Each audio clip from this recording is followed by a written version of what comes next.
Good Wednesday, everyone, and welcome to this edition of Conversation Daily News. I'm your host, Cyrus Webb. Glad you all could join us once again. Well, we made it to the last hump day of the month of July. We, of course, have your news headlines coming up on this Wednesday with a message from my book, Words I Choose to Live By. And into this entertainment spotlight, we performed my conversation with creative Arlette Thomas-Fletcher.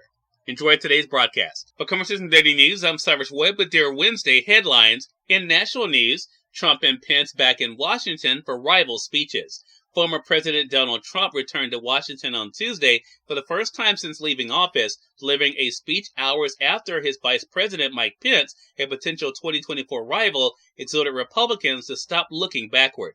Trump's appearance in the nation's capital, his first trip since January 20th, 2021, when President Joe Biden was sworn into office, despite Trump's frantic efforts to remain in power, comes as some who are mulling White House bids have been increasingly willing to challenge him directly. They include Pence, who on Tuesday outlined his freedom agenda not far from where Trump was to speak before an allied think tank that has been crafting an agenda for a possible second Trump term.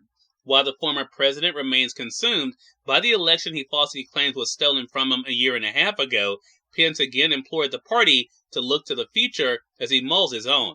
Some people may choose to focus on the past, but elections are about the future, Pence said in an address to Young America's Foundation, a student conservative group. I believe conservatives must focus on the future to win back America. We can't afford to take our eyes off the road in front of us because what's at stake is the very survival of our way of life. The former White House partners were making dueling appearances after campaigning for rival candidates in Arizona on Friday. Their separate speeches come amid news that Pence's former chief of staff, Mark Short, testified before a grand jury investigating the January 6, 2021 assault on the U.S. Capitol. In more national news, man's 63-month prison term matches longest for Capitol riot.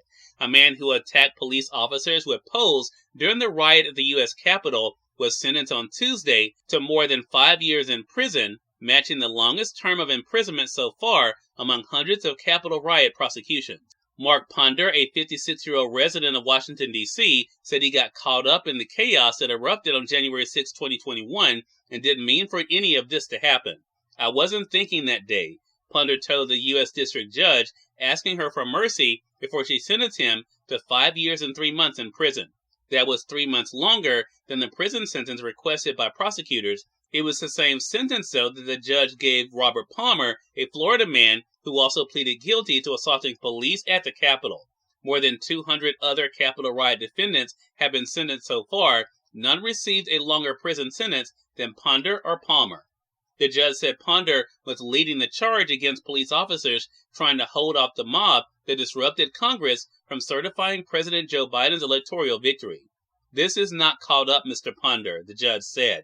He was intent on attacking and injuring police officers. This was not a protest. In more national news, Biden fights talks of recession as key economic report looms. Facing a potentially grim report this week on the economy's overall health, President Joe Biden wants to convince a skeptical public that the U.S. is not in fact heading into a recession. The Commerce Department on Thursday will release new gross domestic product figures. Top forecasts, such as the Atlanta Federal Reserve's GDP Now, are predicting that the figure will be negative for the second straight quarter, an informal signal that the country is stuck in a downturn. That's political chum for Republicans in an election year.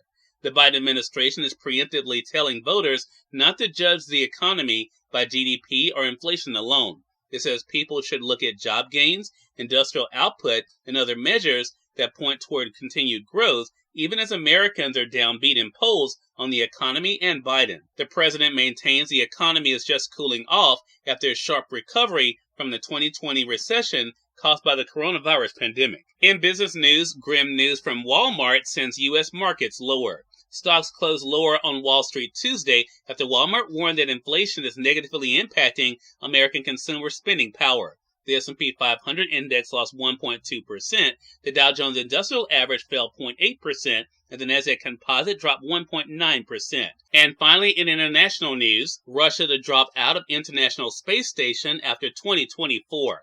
Russia will pull out of the International Space Station after 2024 and focus on building its own orbiting outpost, the country's new space chief said Tuesday amid high tensions between Moscow and the West over the fighting in Ukraine. The announcement, while not unexpected, throws into question the future of the 24-year-old space station, with experts saying it would be extremely difficult, perhaps a nightmare by one reckoning, to keep it running without the Russians. NASA and its partners had hoped to continue operating it until 2030.